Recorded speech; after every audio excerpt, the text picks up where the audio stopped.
Crês, mas tens muitas dúvidas. Há questões que para ti continuam a ser um verdadeiro mistério ou que nem sequer fazem sentido de todo.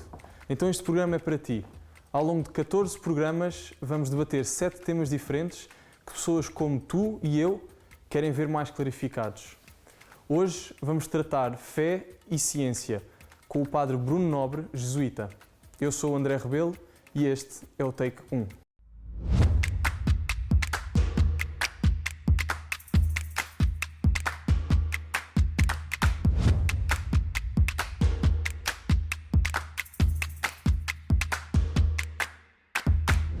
Estamos aqui na Biblioteca Velha do Seminário Maior de Coimbra e que sítio melhor para desmistificar esta questão entre fé e ciência, qual é a sua relação, que melhor sítio do que um lugar de ciência.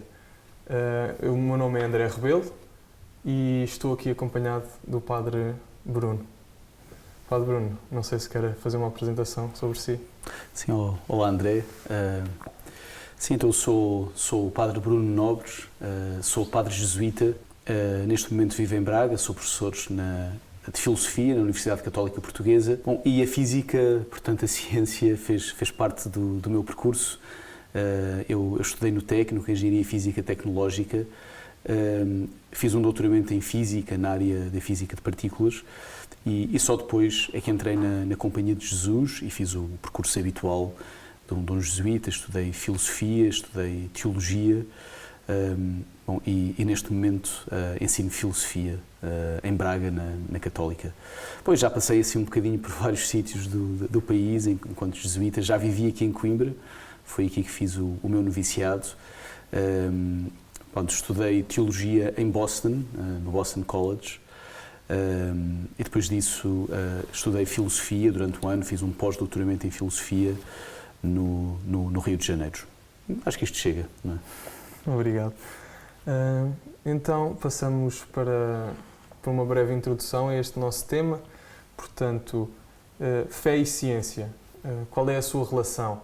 Ao longo dos tempos, temos conseguido perceber que nem sempre a relação entre fé e ciência tem sido pacífica, desde os tempos de Galileu Galilei, e passando para os tempos atuais, temos tido muitos cientistas, alguns que recusam a fé, outros cientistas que abraçam completamente a fé, inclusivamente temos alguns exemplos de cientistas que eram sacerdotes.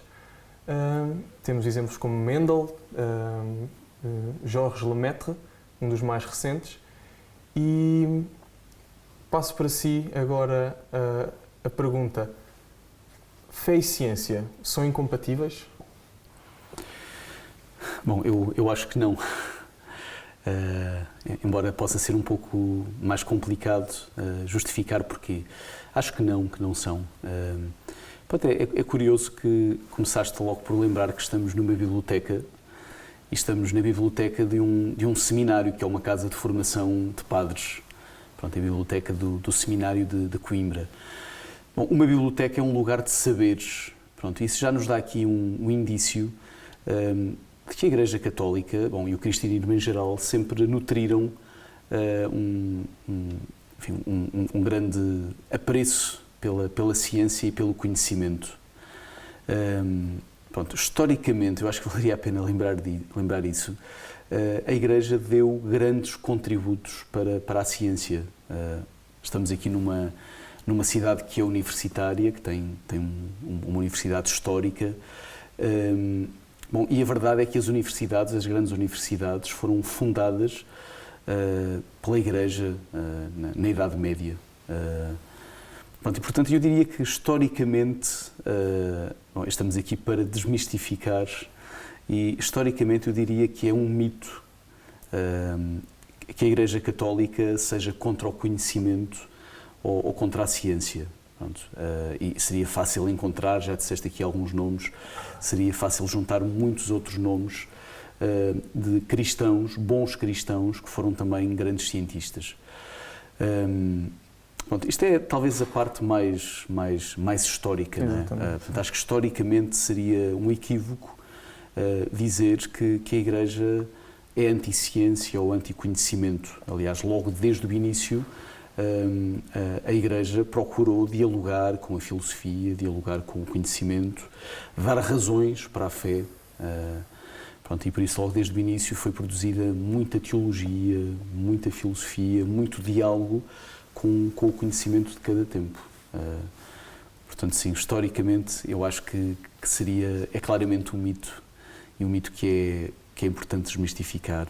Não é verdade que o cristianismo, globalmente, claro, há questões pontuais, já falaremos um bocadinho delas, mas seria, acho eu, um equívoco dizeres que o cristianismo é contra a ciência ou contra o conhecimento. Uhum. Se tenho só uma questão, a realidade era que de facto a Igreja era uma potência mundial, e não será mais por isso que se tenha passado a responsabilizar-se como potência também por todas as áreas da humanidade? Não? Temos a doutrina social da Igreja, temos... Os cristãos falam muito também sobre a ética, a moral, e a ciência não terá a ver com um resultado da potência que a Igreja era na altura? Não, a ciência, eu acho que é uma forma de nos relacionarmos com a realidade. Pronto, eu acho que podemos dizer assim de forma muito simples que o ser humano quer conhecer, não é? Quer conhecer o mundo onde habita, quer saber quem é, quer saber quem é Deus. Eu acho que nós trazemos em nós um desejo de conhecer. Bom, acho que há muitas formas de conhecer, e a ciência é uma das formas de conhecer. É uma forma de conhecermos o mundo, de nos conhecermos a nós próprios. Bom, e por isso eu diria que esta presença da ciência pronto, na própria vida da Igreja, logo desde o início, porque eu acho que esteve presente, eu acho que é simplesmente um reflexo deste desejo que o ser humano tem de conhecer. Pronto, eu acho que também podemos encontrar assim, razões teológicas mais profundas. Sim, o Deus cristão é um Deus que é Logos. E por isso o Deus cristão não é um Deus que se opõe à razão. Aliás, eu acho que nós podemos defender que, de facto, o cristianismo fez, logo desde o início, uma opção pelo Logos. Okay. Aliás, é interessante, na Antiguidade houve uma tensão entre a filosofia grega e entre as religiões pagãs. Bom, e o Deus da filosofia, né, que podemos ver, encontrar, por exemplo, em Aristóteles ou em Platão, não coincide com estes deuses que estão presentes nas religiões pagãs. E talvez não seja por acaso que o cristianismo fez logo desde o início uma opção pelo Logos, pelo Deus Logos, pelo Deus que é também razão, que é palavra. E por isso eu diria que esta compatibilidade entre ciência, entre razão e fé, eu acho que está presente nas próprias raízes do cristianismo, que faz desde o início uma opção por um Deus que é Logos. Pronto, e depois, assim, eu diria, eu acho que isto é importante, eu acho que este é um ponto mesmo importante. Eu acho que para um cristão, a procura da verdade, por qualquer via, também pela ciência, nunca nos afasta de Deus. Eu acho que este é um ponto importante. Acho que não temos que ter medo de procurar a verdade. Há muitas formas de procurar a verdade. Bom, a ciência é uma delas. E sempre que procuramos a verdade, eu acho que nos aproximamos de Deus. Esta é a visão, acho eu, de um cristão. E por isso eu acho que desde o início os cristãos entenderam que precisavam procurar a verdade. Eu acho que esta é uma necessidade que é própria do ser humano. Bom, e procurar a verdade aproxima-nos sempre de Deus. Não sei se respondi à tua pergunta, mas... Sim, acho que sim. E a explicação bíblica da criação do mundo, de que forma é que contraria a explicação científica da origem do planeta? Bom, essa é uma questão importante, sim. Só eu começaria por dizer que é verdade que, historicamente, aconteceram vários momentos, vários episódios de tensão entre a Igreja e a ciência, ou entre a fé cristã e a ciência. Bom, e uma das razões, parece-me, tem que ver justamente com a forma como nós interpretamos a Sagrada Escritura. Portanto, por detrás destas tensões que foram acontecendo em diferentes ocasiões, bom, todos nos lembramos de Galileu, por exemplo, também nos lembramos de Darwin, e de facto nestes momentos aconteceram tensões importantes que depois foram sendo resolvidas ao longo do tempo. Mas eu creio que uma das razões por detrás destas tensões tem que ver justamente com a interpretação das Sagradas Escrituras, da Bíblia. Não é? E creio que, sim, de forma muito simples, muito direta, há que reconhecer que os relatos da criação, no livro do Gênesis, não é? Temos 2 relatos bíblicos da criação, sim, não pretendem ser relatos científicos, não são relatos científicos. Aliás, o género literário destes textos não é um artigo científico, não é? E, portanto, não devemos interpretar estes textos literalmente como se eles pretendessem descrever como é que exatamente apareceu o universo e apareceram as várias estruturas, como é que apareceu o ser humano. Portanto, não é este o género literário e creio que não é este o objetivo destes livros. Bom, e os cristãos reconheceram isto logo desde muito cedo. Por exemplo, Santo Agostinho tem um longo comentário ao livro do Gênesis, onde diz claramente que os relatos da criação não têm que ser interpretados literalmente. Há muitas formas diferentes de interpretarmos ou de interagirmos com o texto bíblico e a interpretação literal é apenas uma delas e nem sempre a mais conveniente. E curiosamente, Santo Agostinho diz que tentar interpretar literalmente os relatos da criação no livro do Gênesis pode constituir um obstáculo para aqueles que querem compreender a fé cristã, porque podem vir justamente da ciência, e claro, quando falamos aqui de ciência, estamos a falar de ciência entendida num sentido muito amplo, porque a ciência no tempo de Santo Agostinho não é ciência moderna, sim, não é? Mas Santo Agostinho tem clara consciência de que podem aparecer novos dados vindos da ciência, vindos da razão, que possam estar em conflito com o relato bíblico. Isso em si não tem que pôr em causa a fé cristã, porque realmente aquilo que é o objetivo destes textos é dizer-nos qual é que é o sentido da vida, dizer quem é que é o ser humano, dizer qual é o destino do ser humano, porque é que o ser humano sofre, porque é que morre.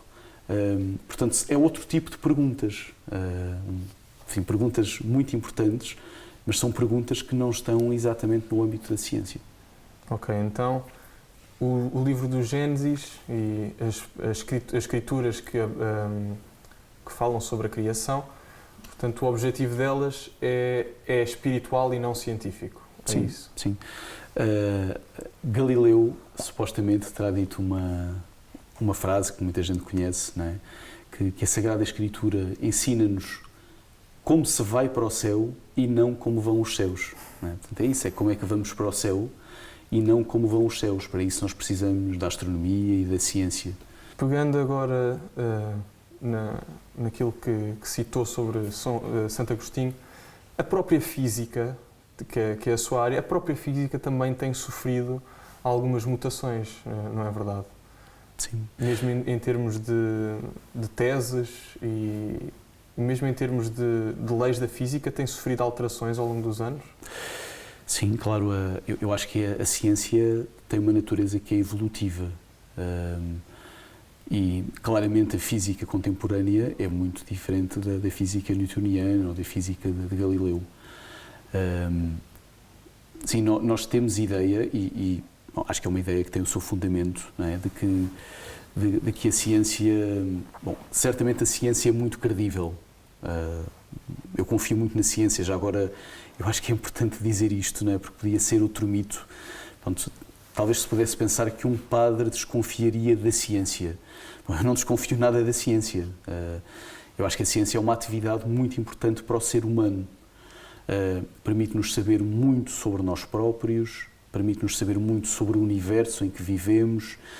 Bom, está na base da tecnologia, né? E a nossa vida seria claramente muito mais difícil sem toda a tecnologia que nós podemos produzir com base na ciência. Portanto, eu confio muito na ciência. Aliás, Nós estamos a sair de uma pandemia e um dos temas que se tem debatido é toda a questão das vacinas, confiamos nas vacinas ou não.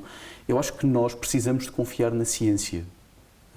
Eu confio muito na ciência e precisamos confiar na ciência. Agora, também seria importante, às vezes, baixarmos um bocadinho as nossas expectativas em relação àquilo que é a ciência e em relação ao que a ciência pode conseguir. Bom, e de facto, o conhecimento que a ciência tem do mundo, do universo, é ainda muito incompleto. Há muito para fazer.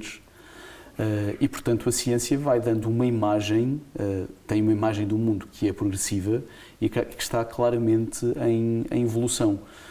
E realmente eu diria que assim, alguns dos conflitos que foram aparecendo têm que ver justamente com estes ajustes à imagem do mundo que a ciência oferece, que vão acontecendo ao longo do tempo. Sim, mas a ciência, eu diria que sem qualquer dúvida, vai ajustando a imagem que tem do mundo, a imagem que oferece. E é também importante dizer, André, porque acho que isto talvez não seja de conhecimento de todos, mas é verdade, não é fácil para os próprios cientistas, por exemplo, para os físicos, aceitar a evolução que acontece dentro da própria física. Por exemplo, Einstein, bom, com o risco de ser aqui um bocadinho simplista, mas Einstein deu um contributo muito importante para o nascimento da mecânica quântica, mas ele próprio acabou por ter dificuldade em aceitar todas as consequências da mecânica quântica. E, portanto, estas tensões entre diferentes teorias, elas também estão presentes na própria ciência. Não é? E não é fácil para os próprios cientistas, em certas circunstâncias, aceitar a própria evolução da ciência. Então, quase que se pode dizer que, quer na religião, quer na ciência, tudo está tão embutido de humanidade que a própria humanidade é que cria as tensões. É isso? Sim, eu não sei se nós, sim, talvez nós criemos, mas pelo menos reconhecemos as tensões, não é? Pronto, eu acho que em certos momentos há conhecimentos ou há elementos que vêm de facto abalar as nossas convicções mais profundas, mesmo dentro da própria ciência, não é? E isso é muito difícil de acomodar. Se formos, por exemplo, ao caso Galileu, bom, eu acho que o caso Galileu não tem que ver só com a relação entre fé e ciência, não é? Bem, por um lado, há muitas questões de política, muitas questões que têm que ver com a personalidade do próprio Galileu, a forma como ele desafiou as autoridades eclesiásticas do tempo e também as autoridades académicas. Pronto, isso é um elemento. Mas outro elemento é que as descobertas de Galileu, de facto, punham em causa todo o sistema aristotélico, que era a ciência do tempo. Portanto, eu acho que nós não temos que olhar para aqueles que foram os interlocutores de Galileu como alguém, como pessoas que tinham má vontade e que eram anti-ciência, que resistiam à ciência, não é? Os bons e os maus. Nós tendemos a ver muito, a ler a história assim, a preto e branco, há os bons e há os maus. Exatamente. Então Galileu é o bom, a Igreja são os maus. Não é? Até há um jesuíta que está metido na história e que foi responsável por um dos processos que acabou por condenar Galileu, que é o cardeal Roberto Bellarmino, que é santo São Roberto Bellarmino, é um jesuíta. Não há os bons e os maus desta maneira, acho eu. Aquilo que há é uma tentativa de perceber como é que nós acomodamos elementos novos que vêm pôr em causa todo o sistema ptolomaico e todo o sistema aristotélico, que tem consequências, também esta espécie de terremoto, tem consequências muito, muito importantes, muito sérias, muito profundas, mesmo para a forma como nós nos entendemos, não é? O ser humano estava no centro do universo e, de repente e progressivamente, passa a estar na periferia do universo. O que é que isto significa sobre a forma como nós nos entendemos? E depois, claro, há toda a questão da interpretação da Sagrada Escritura, o que é Sagrada Escritura, como é que deve ser lida, como é que deve ser interpretada. E como é que deve ser posta à prova e em utilização na vida corrente também, não é? Sim, como é que nós nos servimos também dela, não é? Pronto, e foi preciso também naquele tempo perceber isto com mais clareza. Aliás, Galileu escreveu textos ele tem uma carta, que é a carta, creio que é a Catarina de Lorena, que é uma carta relativamente pequena, que vale a pena ler, porque é muito clara, é muito sintética, em que o grande esforço de Galileu é justamente tentar mostrar que as Escrituras não têm que ser interpretadas literalmente e que pode ser um erro, um grave erro, tentar interpretar as Escrituras apenas num plano literal. E, portanto, isso esteve também muito presente. Portanto, esse é um dos... Há aqui uma tensão que surge, é uma tensão muito séria, é uma espécie de grande ferida. Freud falava de 3 feridas narcisistas, e esta é uma delas, não é? O ser humano estava no centro e de repente percebe que não está no centro. É toda esta mundivisão que é posta em causa, não é? E depois o mesmo vai acontecer com Darwin, não é? O ser humano que entendia que estava, enfim, que ocupava um lugar privilegiado entre as várias espécies animais, e de repente percebe que talvez não ocupe um lugar tão privilegiado, não é? E mais uma vez é preciso fazer ajustes. Já não sei quem é que dizia, mas eu lembro-me de ouvir esta frase, quer dizer, achar que a Terra surgiu com um estalar de dedos é uma visão redutora do universo, porque um ser super inteligente, como se considera que Deus é, ser simples ao ponto de fazer as coisas e pronto, estão feitas, é redutor em relativamente àquilo que muito possivelmente aconteceu, que é um Deus que põe 2 partículas em contacto uma com a outra, de modo simples, e daqui vai criar todo um universo que é maravilhoso para o ser humano um dia vir a descobrir. Portanto, uma história cheia de contos para se descobrir, a história desde que são pequenas células até que os protozoários começam a evoluir e depois passam a ser animais de grande porte, que hoje em dia nem sequer existem, como os dinossauros. Agora, surge-me uma pergunta. Muita gente não tem contacto com a fé, com a religião. É possível chegar à conclusão de que existe um Deus através da ciência? Sim, então essa é uma grande pergunta, uma boa pergunta. Sim, eu diria que, enfim, várias tradições cristãs, e concretamente a tradição católica, diriam inequivocamente que sim. Pronto, há outras correntes dentro do próprio cristianismo que teriam mais dúvidas em relação à possibilidade de chegar a Deus através da razão ou através da ciência. Mas a tradição católica, eu acho que tende, e diz, aliás, claramente que sim, que é possível conhecer Deus através dos seus efeitos. Portanto, basicamente, imagina que tu tens um artista, um pintor, por exemplo. Eu posso conhecer algo sobre o pintor que desenhou esta pintura, que fez esta pintura, através da sua obra. Da mesma maneira, eu acho que é possível saber algo sobre Deus através da sua criação. Portanto, é este conhecimento a posteriori, conhecer a Deus através dos efeitos da criação, através do rastro que Ele deixa no mundo. As pinceladas que deixa. As pinceladas que deixa no mundo, as pegadas que deixa no mundo. E, de facto, historicamente, nós temos uma série de vias ou provas, de argumentos a favor da existência de Deus, que, bom, provas, ou... Não gosto muito da palavra provas, não é? Porque, ao dizer prova, parece que estamos a falar de prova científica. Não são bem provas científicas, são argumentos, são vias. Hipóteses. Sim, talvez até mais do que hipóteses, não é? Mas são vias que, a partir da experiência, daquilo que nós vemos no mundo, nos permitem levar-nos até Deus, até chegar a afirmar a sua existência e até dizer alguma coisa sobre Ele, chegar a alguns dos seus atributos. Portanto, a minha resposta seria afirmativa. Só dizer que, sobretudo na modernidade, houve alguns argumentos que ficaram, pronto, muito famosos. Por exemplo, o argumento do desígnio. Portanto, esta constatação de que o universo parece estar tem ordem, tem beleza, tudo parece estar muito afinado, o que parece indicar que por detrás tem que haver uma inteligência. Pronto, alguns destes argumentos talvez sejam menos sólidos do que aquilo que possamos pensar, mas, por exemplo, este argumento muito concreto foi muito famoso durante a modernidade, por exemplo, com William Paley, seria um bom exemplo. Muito obrigado. Pronto, esta conversa está realmente interessante e penso que merece continuar a ser desmistificada.